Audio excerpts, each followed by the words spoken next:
Just introduce. How are we doing this again? I need a piss before we start.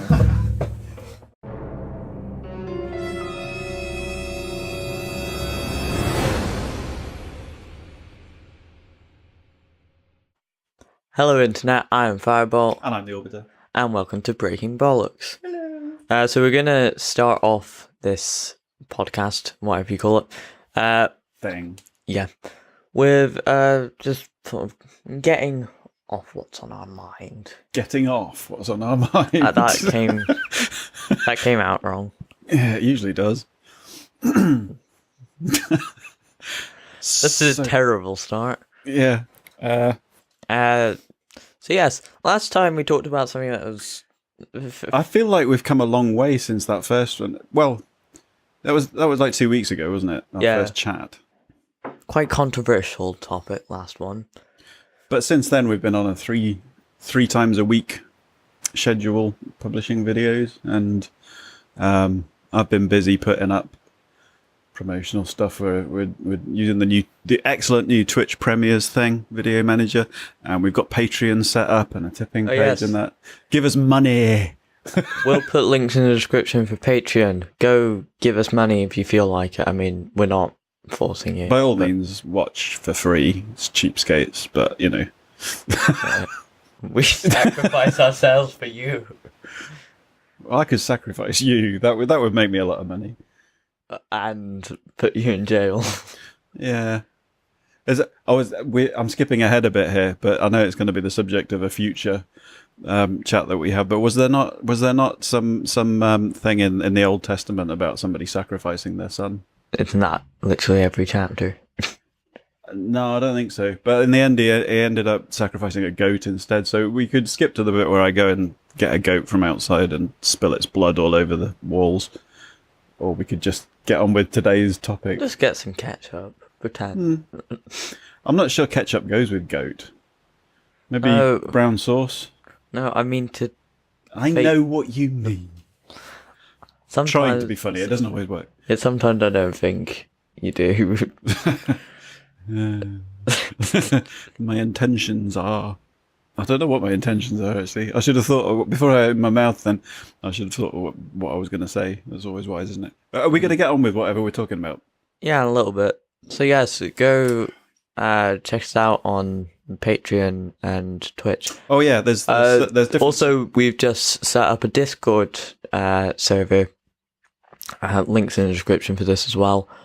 Where you can chat with one another and maybe us. My first sort of looking into Discord and stuff. I'm enjoying being on other people's servers, but it looks way too complicated for me to set up. So Firebolt's in charge of setting up roles and stuff on there and different subjects and what have you.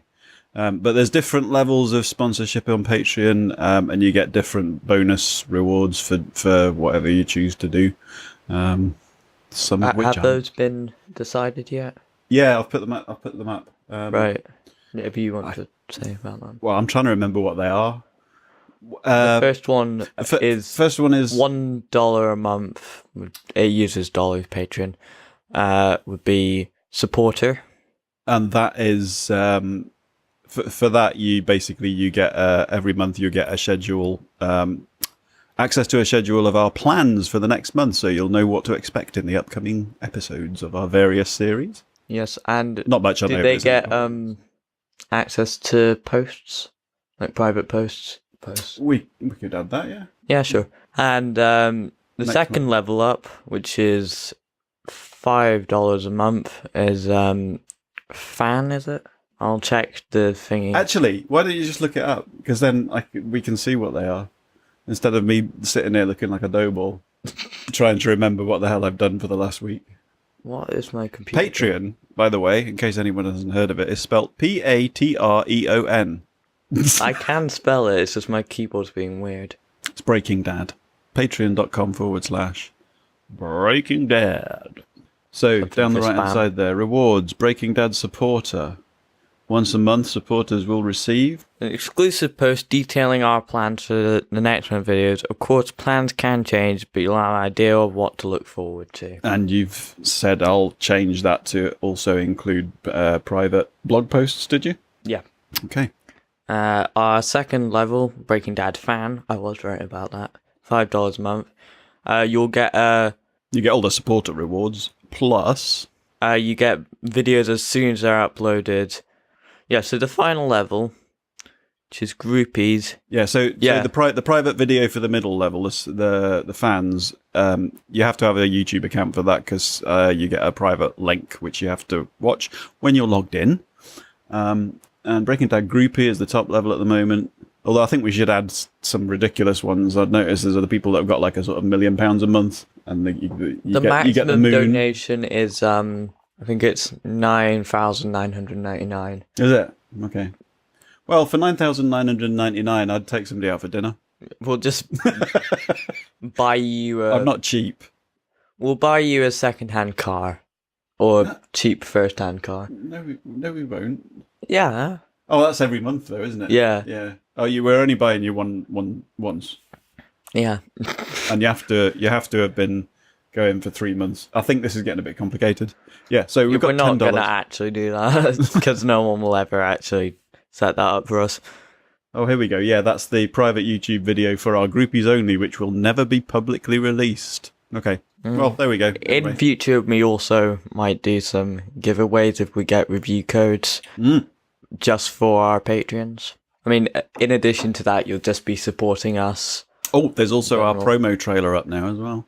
Yes. Go check it out. Mm-hmm. Is that all the follow-up? I hope so, because this is going on really long. Anyway, so on to what we'll actually be largely talking about for this episode. First, before you mention the subject, can I just ask that anybody who's watching this, please do not illegally record it or re-download it and publish it as your own, because that's just not fair. So yes, we will be talking about copyright today. Yay! Such an interesting subject. Well, do you know, you used to be able to, under English law, it used to be you could just email a copy of something to yourself. Email? What am I talking about? Post a copy of something to yourself. If you'd written a piece of music or a book or something, you'd stick it in an envelope, seal it up, and post it to your self-recorded delivery, and your proof in court would be the postmark with the date stamp on it. That was the way that you copyright things in the UK. I'm assuming that's different to patents then. Patents. A patent's not to do with inventions. Or products, generally. Well, I think you have to apply officers for that, and you probably did with the beginning of or that. ideas for inventions and stuff. Yeah, generally intellectual properties. There's trademarks. Yeah. What's the difference between trademarks and copyright?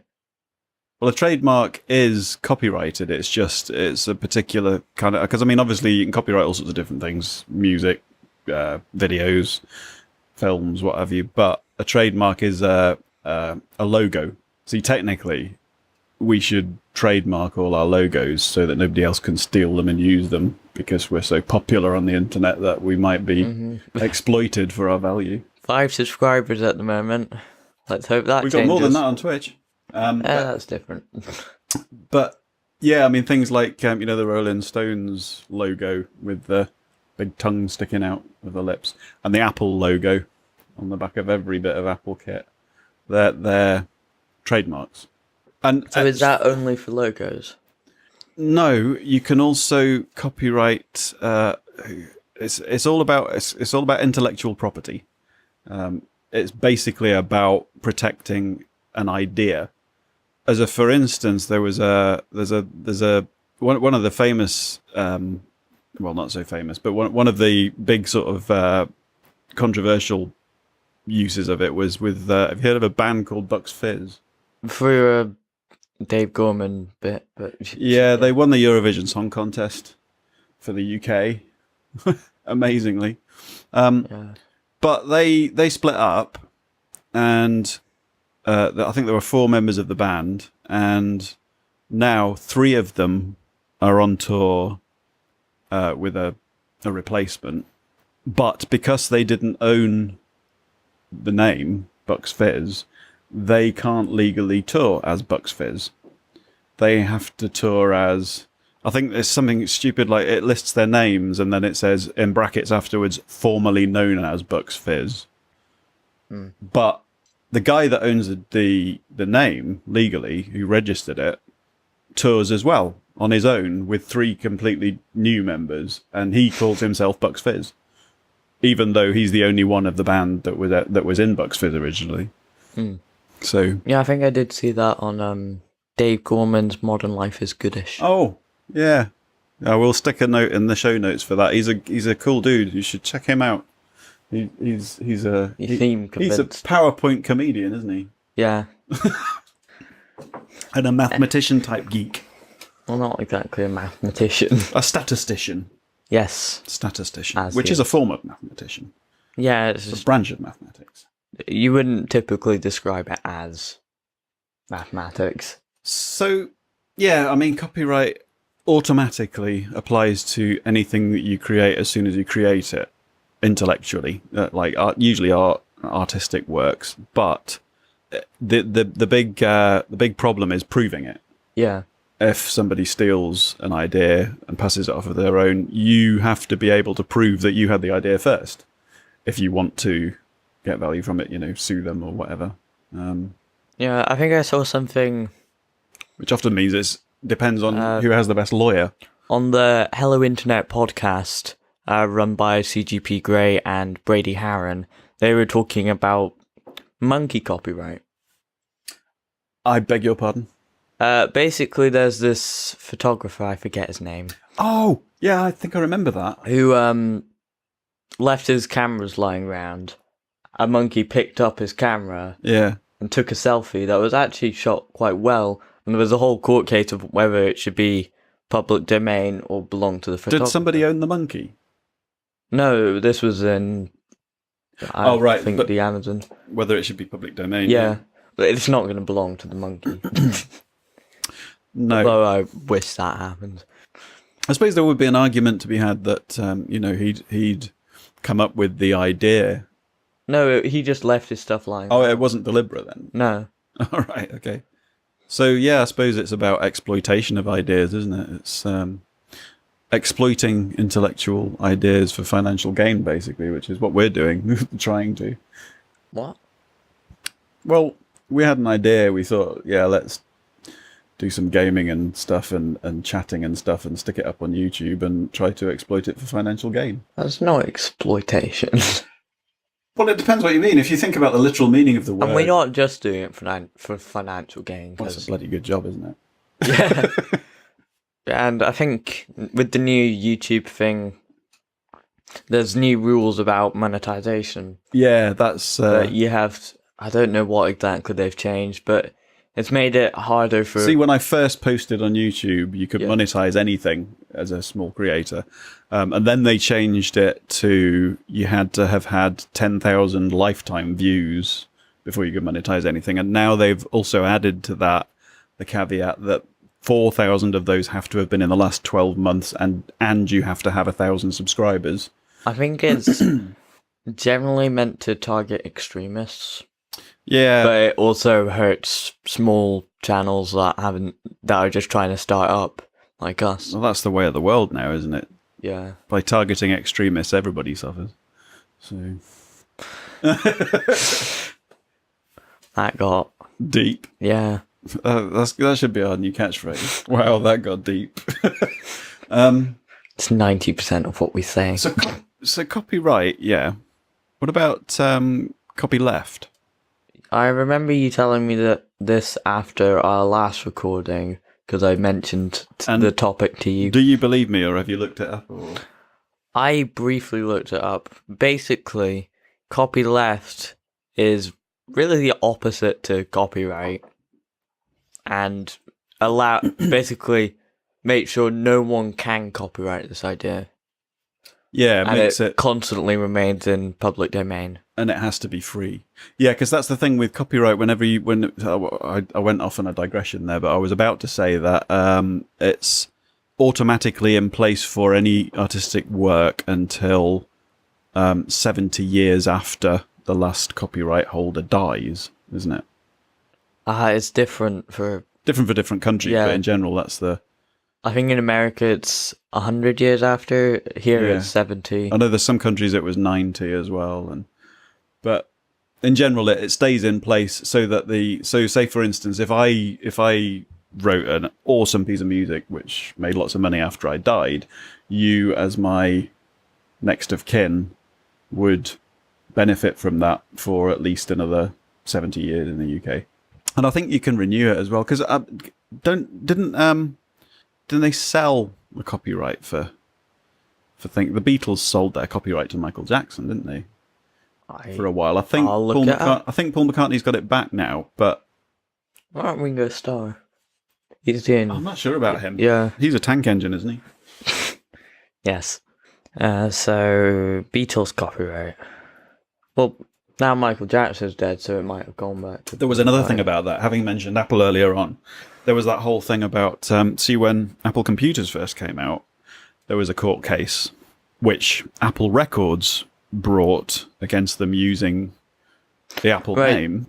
But yeah, it says here that Michael Jackson outbid him in an auction for the rights, and then when he died, Paul McCartney had to get it back from Sony. I don't know why it went to Sony afterwards. Maybe they're like the record producer for Michael Jackson. Well, it says here that Jackson paid $47 million for ATV, the company that had owned the copyrights to Beatles songs since '67. Right. So maybe Sony bought ATV. I don't know. Maybe. This is the thing, when it belongs to a company, the copyright, it can be sold and bought just like... Yeah, and then it's like, well, it's not actually the artist that it belongs to anymore. How annoying would that be if you'd written something amazing that got really famous and made loads and loads of money and you were getting none of it? It was just going to some corporation that had bought the rights. See, this is why I suppose when you go into any kind of record deals or anything, or production deals, you really should get a lawyer involved who knows what he's doing. Surely something should be set up to protect the creators from these companies that would just exploit it for money, didn't actually have much to do. Well, that's in the deal, isn't it? That's what I was saying. I mean, if you'd have to read the small print. If you get a publishing deal or a record deal and you sign a contract that gives the copyright for that to the company that you signed with, then you don't have a leg to stand on. That's where you get a lawyer to look at it. And there's all sorts of different record deals nowadays. The whole industry's changed massively since... Well, originally it was Napster, and then it all went on to sort of streaming services and stuff. The music industry doesn't make any money really off of selling records anymore. It's from touring. It's kind of reversed now. So I think the sort of streaming services do give a cut to the... Yeah, but it's like... I think it's like a cent or a penny for every 1,000 plays or something ridiculous like that. Mm. But as I say, it is now more used as a tool for promoting tours, which is why gig tickets have got so bloody expensive now. And it costs like 30 quid for a t-shirt when you go to a gig. Yeah. Because the bands don't make any money off the records anymore. I suppose. This is actually quite a relevant topic for the whole YouTube thing, because quite often something you see is, well, you get the straight up bootleggers that just record something and then at the bottom put no copyright intended, which is hilarious, as if that changes anything. Yeah. But then you get these react channels. Some of them are good and actually give some commentary on the thing, but some of them just basically play the video, laugh a couple of times, and say a little bit at the end. It has kind of worked the other way, though. I mean, I know for a fact that Queen, I mean, there were no end of bootleg recordings, audio and video, of some of the gigs that they hadn't released. And I know that over the last few years, they've actually taken some of those bootleg recordings that were being sort of sold on the black market or traded illegally, and that were of good enough quality, and released them so they can make money out of them now. But I think it's a difficult one nowadays, because I mean, back when I was your age, copying something, it was a bit more protected because you could stick something on tape. You could tape a record or whatever, but every generation of copy it degraded from the copy that was made before it. So, but now you can just any digital music you can just clone ad infinitum. So we did copyleft. What's Creative Commons? I think that's generally a thing run by basically the photo version of Wikimedia. Mm. And basically they post a bunch of free use things. Right. Which you have to add to make any value out of, but you can't use as is to make money, presumably. Yeah. Yeah. But basically just things that are free to use for creative purposes so that you don't have lawsuits. We should maybe start using them for our thumbnails. Yeah. The other thing as well that I find amazing is for musicians, there's all sorts of different copyright licensing things going on for performers. If you write a song and record it yourself, obviously you get money from the sale of that song, mechanical royalties for the recording itself if you own that, if you haven't sold it off to the publishing company. But you get performers' rights as well, which means that if you go out and gig your own songs at a pub or whatever, the venue then have to pay performing rights to you. Apart from the gig fee, they have to pay performing rights to the Performing Rights Society. So I think it's only like you do a gig, you get about £6 back if the whole gig is yours. But it's I think it's great that they're getting paid extra for playing their own songs. Mm. Yeah, because you're a musician. Do you think? Yeah. The Limit, shameless plug. Yeah, if you're getting married, Ace Wedding Band. Near here, we're not going to faraway places. Well, he's not. Oh, if you got the money, we'll go anywhere. But we ain't cheap. Anyway, yes, you're a musician, so you have some experience with the whole performing rights thing, especially going to venues and playing covers of songs. That was an interesting one, actually. Talking about the mechanical copyright thing, because I only really got into the sort of legal and financial side of it maybe 5-10 years ago. And a few years back, I registered with PPL, which is the phonographic something licensing. Anyway, basically, it's I shall look it up. PPL, yeah. It's basically if you have appeared on any recording which is publicly released, if you register with PPL as a performer... Phonographic Performance Limited. And that recording gets played anywhere in the world, on the radio, on TV, anywhere in public, you get some of the money back. Now, when I was 18, me and a group of friends from the Northamptonshire County Youth Orchestra, all brass players, 5 of us, got in a transit van, went down to London to record, it was a folk band called the Albion Band that were doing like a Fairport Convention. The guy that sings with them, I think, was with Fairport Convention, but he had a band called Albion Band, and he wanted a sort of a village green brass band kind of sound on a couple of the songs. So we went down there. We all got like £10 cash for doing it because we were all just kids in a transit van, basically. And then a few years ago, when I registered with PPL, because I know my name's on the back of the record because they put our names on it on those 2 tracks, I registered those tracks as being a performer on those tracks. And it takes like 2 or 3 years for it to come through. I got £80 this year. All right. Just out of the blue. That's just for the UK plays. So obviously that's been on the radio. This year, or It technically was just last in year. December. Technically last year, though. But it was for I think it was for 2016 to 17 or 14, I can't remember. But it takes like a year or 2 to come through. But the international ones take an extra year because they have to go through whatever the licensing company is in America for the American ones. And yeah.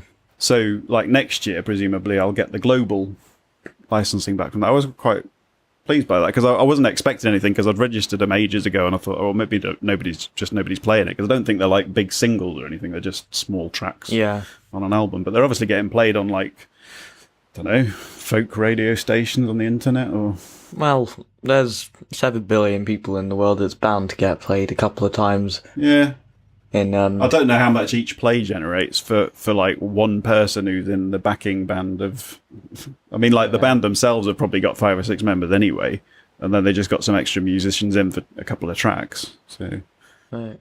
So if you've ever been on a recording that's been publicly released, get in the PPL, get registered, and in a couple of years, you might be surprised to receive a little bit of pocket money.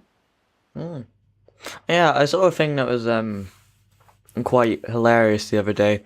Have you heard of TED Talks? Yes.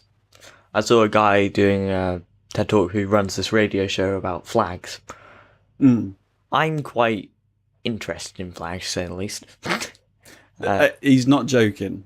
Honestly, since about 5 or 6 years old, you could show him any flag in the world and he could tell you what country it was from, and probably the capital as well.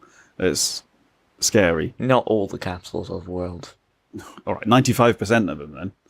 Nah. Don't be modest. Don't oversell me. I'm not. It's scary. Anyway, so this guy runs a radio show about flags. You know, I suddenly thought of the guy off Big Bang Theory. Sheldon. Yeah. Is that it? Does he not do like a streamcast thing about Yeah, but this is a flags? show that's got actual popularity. Oh, I know TED Talks has, yeah. Yeah, no, the actual radio show has got some popularity. And he says at the beginning, people don't usually think that they care about flags, but then they realise just how much is symbolised by that. You know, the British flag, it goes everywhere. You do care a little bit about that. You care what that symbolises and why it's there. Yeah, I mean, I'd be. It worries me sometimes what the England flag can be kind of. You care about how it's used though as well. Like, if it's used for racist purposes, you'll say, "I don't want my country to be represented." Yeah, by I suppose an extreme example of that would be that if you were leading a sort of a peacekeeping organisation, you wouldn't want to use the swastika on your flag. Although apparently the swastikas used to be a Hindi symbol for good luck. I bet they were a bit pissed off. Yeah. It was like, well, I can't use that anymore.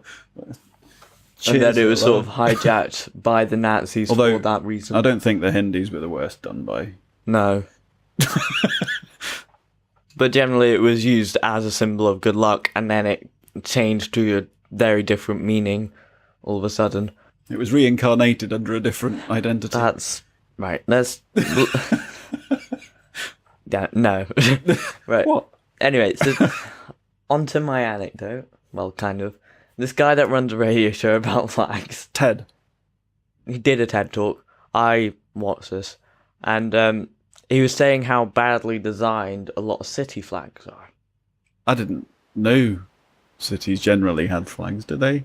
They do, except they're so badly designed that people don't want to use them. Yeah. There's a couple of flags that are well designed, so they are actually used about the place, like Chicago's flag or Washington DC's. There's two I can think of. I don't know whether or not they're just football club flags. Football club fags. But the Real Madrid and Barcelona football club flags. I wonder if are they just the football clubs or are they the city flags? I do not know. Nor do I. In Europe, generally, you have more coat of arms for cities, but there are also flags. I think the London one is basically just the English flag with a little something in one of the corners. All right. That's interesting. Yeah. And a lot of the city flags are so badly designed. Like, there's one, I think it's called Pocatello, that actually has... Is this still to do with copyright? Yes, this is to do with copyright. Sorry. I'm going to get onto that. All right, okay, carry on. And this flag for Pocatello in America, I can't remember what state it's in, has copyright symbols on it. A flag with copyright symbols on it. Okay. What? Who thought that was a good idea?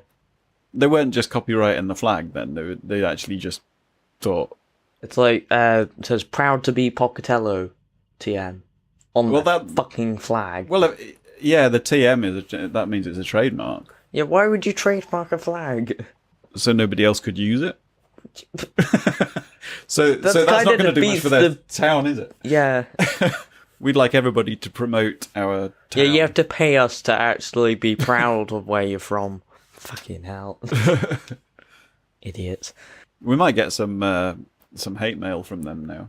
I doubt anyone from that specific place would watch this and disagree with us. If anybody from Pocatello is watching, leave us a comment, because that would be a nice one. And now they're all going to pretend. Oh, that's true, yeah.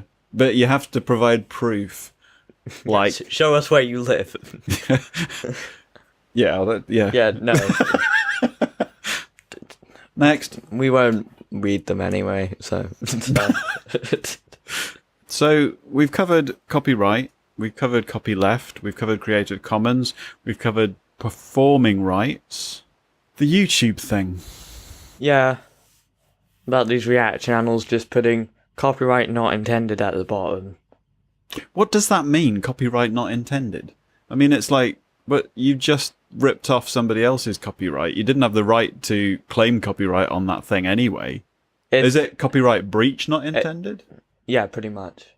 It doesn't actually make any difference. It's just like, well, I don't feel bad anymore because I just said, well, it's not mine. Yeah. Make sure it's not something that's owned by somebody who has a good lawyer.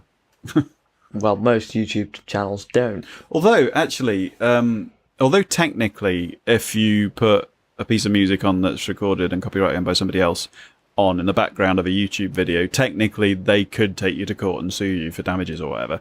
In a lot of cases, they just claim ownership of it.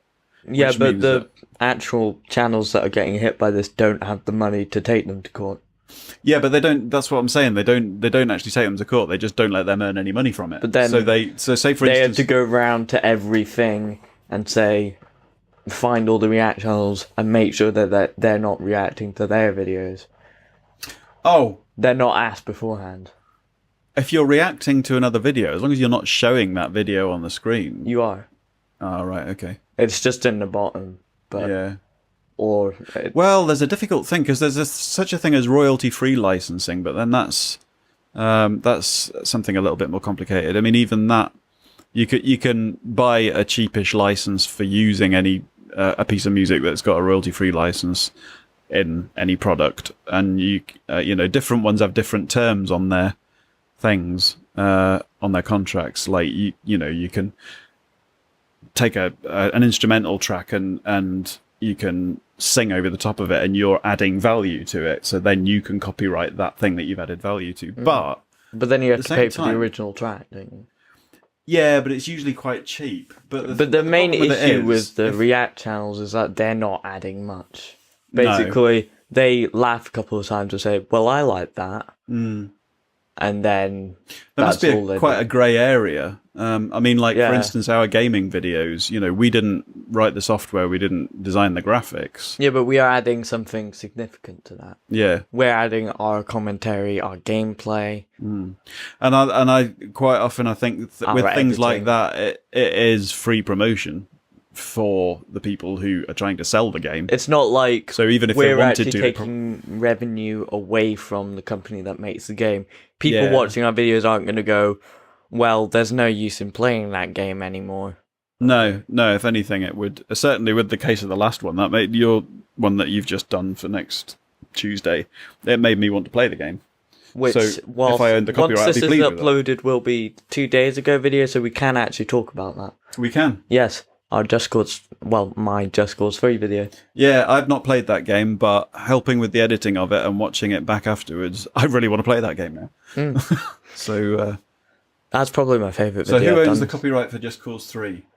Square Enix, I think. Okay, so anyone at Square Enix, if you're watching this, download keys? Or anyone any game developer that's watching this, we will appreciate download keys and we will promote your game. You give it an honest review. If it's crap, we'll tell you it's crap. But it's like there have been a few YouTubers that have gotten in trouble for giving games crap reviews.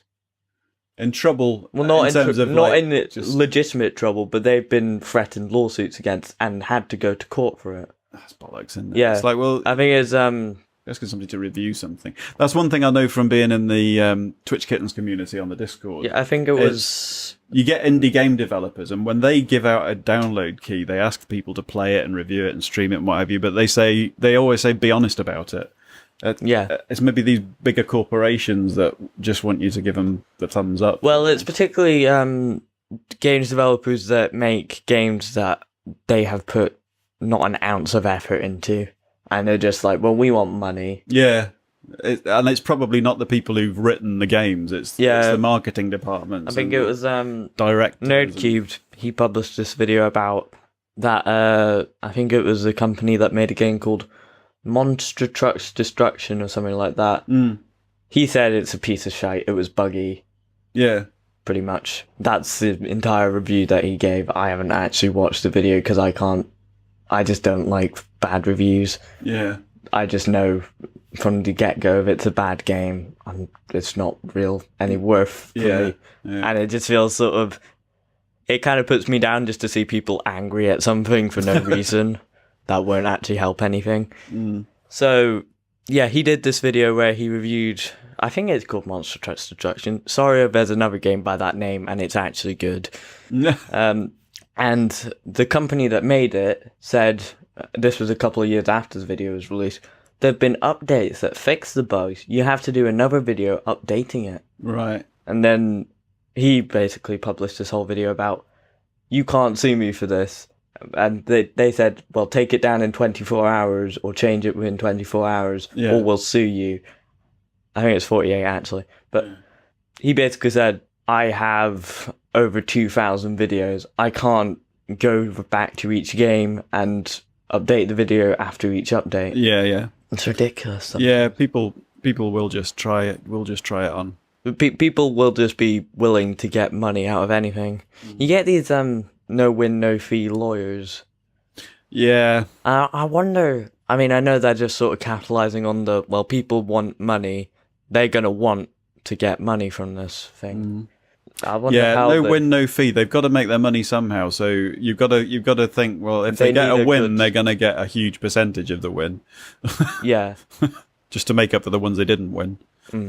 Anyway. With that many claims coming in. Yeah. Unless it's run by fairly few lawyers, then they don't have to pay them as much. So what have we learned today? Fuck all.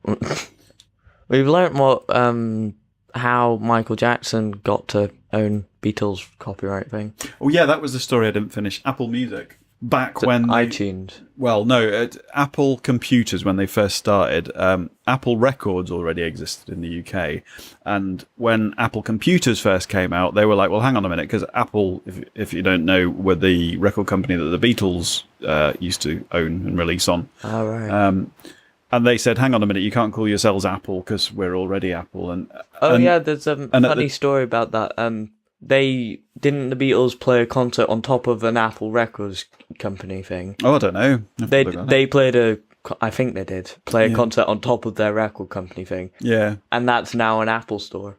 Oh, I know they did something on top of a record company. I can't remember what it was though. But it's their record company, and that's now an Apple store, which is hilarious. Yeah. But at the time, they went through sort of negotiations and stuff, and it was agreed that they would allow Apple to use that name because they were in a different sector, a different market sector. So it was no threat to Apple Records. They were in music, and Apple were in computing. But gradually over the years, obviously Apple have moved nearer and nearer to the sort of the music sort of side of things. And there's always been a different, but by that time it's kind of, there's nothing you can do about it now. It's kind of, you're already in the industry, but there's always a bit of a payoff, and lawyers always get paid. And was there a lawsuit about that? I'm not sure if it ever got to actual court or not. But there were legal sort of negotiations and stuff, or out of court settlements and all this sort of stuff, you know. I don't know how I feel about those out-of-court settlements thing, because then that leaves it to be very shady. Well, it's always a difficult one, isn't it? Because in today's society, if you're accused of something, it can do real damage to your career or your reputation. And there are instances where people are sued for something. They're not actually guilty of it, but then you get counter-sued. But then you get those out-of-court settlements for things that really should go to court, like the recent things about sexual harassment. They paid the people to be quiet, which is ridiculous that they're just able to do that.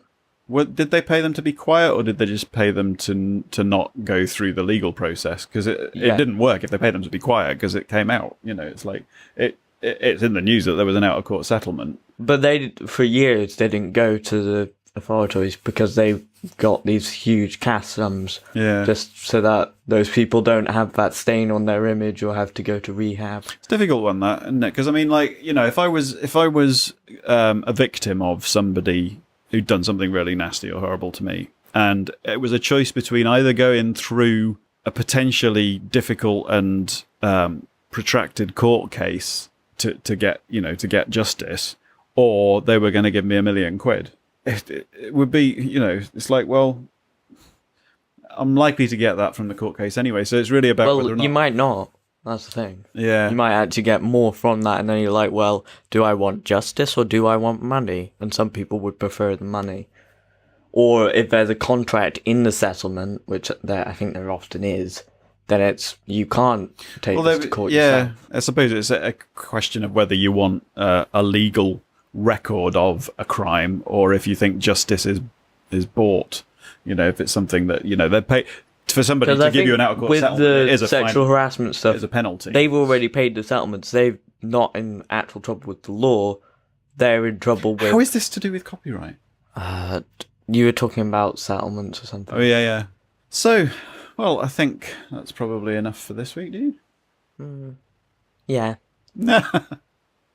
Maybe we should copyright our Breaking Bollocks logo. I don't know. We'd have to check if that's already copyrighted, and that's a whole palaver in itself. Yeah.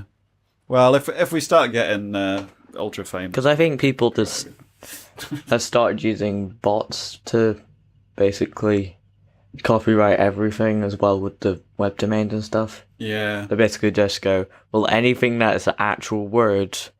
There is an argument that it stifles creativity because it basically puts a lot of things out of bounds for the creative. Yeah. There was a famous composer, and I can't remember which one it was. I think it was one of the Russians. Also stifles innovation then. That says good composers borrow, great composers steal. So, and I know there's a famous, I don't want to name names, but there's a famous composer of West End and Broadway musicals who's very often accused of basically stealing melodies from classical pieces. And you listen to some of them where they come from, and you Does think, it rhyme with Smandru Smoid Smebu? it's Smedu. No court case there. Yeah, don't be catty.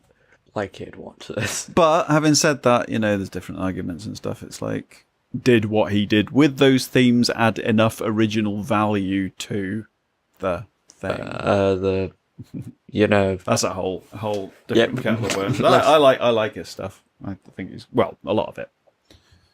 But I can see where people can think, oh, hang on a minute, you nicked that tune. But composers have always done that. You know, I mean, Pachelbel, no, not Pachelbel's Canon. There's a Bach tune, which is a chord progression that's just been used in hundreds of different pop songs and tune. And there's a famous Bach tune anyway that's used in A Whiter Shade of Pale. I know that. And it's used in something by Kylie Minogue and countless other songs. So it's like you can't copyright chord progressions. So why, you know, that's basically just an arrangement of chords in a particular sequence. So why then can you copyright a tune? I suppose it's enough chord progressions in a row. And then you get the whole thing with people using samples in music. You know, it's like, yeah, it's a very grey area in a lot of ways, but there's always going to be a boundary, and it really just comes down to whether or not you've got a lawyer and a good lawyer, and you think you can make some money out of it, and you're a git. Or just someone that wants their work protected. It depends. Yeah. It varies from case to case, I think. Yeah. With a lot of these, there should be a sort of middle ground that there just isn't really. And they're likely to. I kind of want it both ways. I want freedom of creativity, but at the same time, I don't want anyone else to be able to rip off what I've done and make money from it when I'm not. Yeah, so you don't like it when you're on the receiving end of it. No. But you like to steal yourself. Well, that's the other thing I sort of think as well. So many people are writing so much music and have done over the years that surely we've run out of possible combinations of notes. It's like, I mean, there's been times when I've written a bit of music in the past, and I've thought after I've got used to it, after a couple of days, I'm like, I've heard that before somewhere. And have I just come out with it because it was in my subconscious from somewhere I'd heard it years ago, or have I written something original? I wonder at some point in the future if we'll just have to recycle ideas from uncopyrighted reruns or something, and just use the plots again and again. Yeah. Like something from... What if you can copyright your DNA? That might be actually a very interesting thing, because these genetic companies will come out and be very mainstream soon, probably. The eugenics sort of things. Once they get past the legislation, there's little that can really be done. I mean, that's identity theft, isn't it? If somebody actually clones you. Maybe for stuff that you wouldn't actually find in nature, you could copyright your DNA. Not your DNA, but the DNA that you've created that wouldn't be found in nature. And then you get people filing lawsuits for, well, that's also my DNA, it just so happens, so you can't copyright that. Yeah, but you're not going to get two people with the same DNA. No, but the company could accidentally create something that is the same as someone else's DNA. Wow. Say if someone wanted their child to look like Bear Grylls, then Bear Grylls could go, well, actually, that's my likeness. Yeah. I mean, I don't know why you'd want your child to look like Bear Grylls. Not that he's ugly, but... Sorry, Bear. Yeah. What kind of name is Bear? I wonder if it's his real name or just a nom de plume. Stage thing. Right. Anyway, so what we got planned coming up? 9 o'clock, Tuesdays, Thursdays and Saturdays. I mean, obviously, premiering with the on alternating Twitch and thing, YouTube. in 2 days it'll be part 2 of the Little Big Planet thing. So that's true. We can say that. Part 2. You know that already, so it's pointless saying this. I'm starting to really enjoy that game. Exploding pussies galore. And then in line with that alternating thing, obviously next week's Breaking Bollocks will be game night. It won't be Breaking Bollocks, it'll be game night. And that will be part 2 of Cards Against Humanity. Yeah, we're going to carry on from where we were last time with, I think it was 10-8, was it? Or are we just starting again? We'll start again. Yeah, okay then. Because I realised there was a bit in that, because I'd already picked my own for one of them, I actually picked yours, just so that I didn't feel like I was cheating and being biased. Yeah. And then I felt, well, cheating, fuck, he actually picked his own twice. It's not fair. Right. Yeah, there's a weird bias there, because it's more of a bias to pick the other person's, because you always feel, well, also just subconsciously, you hate yourself, so you don't think you're funny. I don't hate myself. Subconsciously. I don't think I hate myself subconsciously. Well, that's the point of it being subconscious. Do I hate myself? Well, you don't think you're funny, right? I hope not. I hope so. What do you mean you hope not? I didn't hate myself. It will end that there to protect the author's feelings. You shouldn't hate yourself. But there's sort of that subconscious thing where, well, I'll look like I'm cheating if I pick myself too much. Does that make... What, like you accused me of at the end of last week's game? I indirectly accused you of it. I just said cheating fuck. That's not specific. The Orbiter is a cheating fuck. That's not specific. That's not... I didn't say the Orbiter is a cheating fuck by choosing his own cards. Anyway, this has gone on for long enough. I've been Firebolt. I've been the Orbiter. And this has been Breaking Bollocks copyright, kind of. Yeah.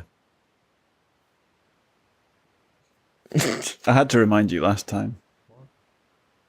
You have to say your word. Farewell. See you next time.